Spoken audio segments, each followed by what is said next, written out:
Öylük Toktogуз Бабанов боюнча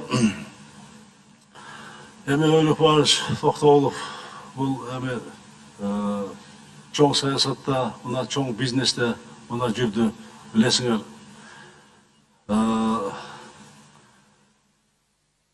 Кече жакында мен Камайдо жүргөндө уктум, съезд өтүп, өзүнүн партиянын жетекчилигин, өзүнүн партиялашы досу Мирлан Женчироевго мына өткөзүп бериптир.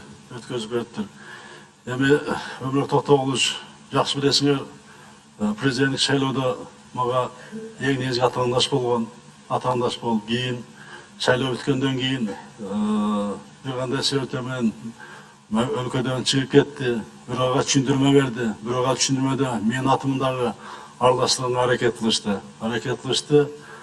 Анан эми эмне деп айтат элем? Эми Ömürök Токтогуз Бабановдун таржымалы бул чоң бизнес менен чоң саясаттын кызыкчылыгы аралашып кеткендигинин эң таза, накта үлгүсү. Азыр эми мына шарт түзүлдү, ага мүмкүнчүлүк берилди. Муну иш козголгон экен, экономикалык иштери бар экен.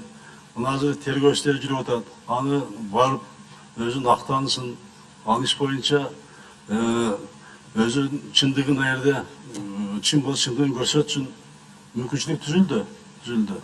Анан эми 25 суроо боюнча азыр эми мен бергеним туура эмес экен, муну тергөө берет да, айылыктан тергөө берет, анан ал жерде жооп берет. Ал жерде эми менин билишимче ар кандай иштер бар дейт. Мунан эми убакыт көрсөтөт, кандай болот, убакыт көрсөтөт. Мен ушуну жооп берет элем, мунан башка бир нерсе айтышак иш жөнүндө мага туура эмес го, туура эмес болот.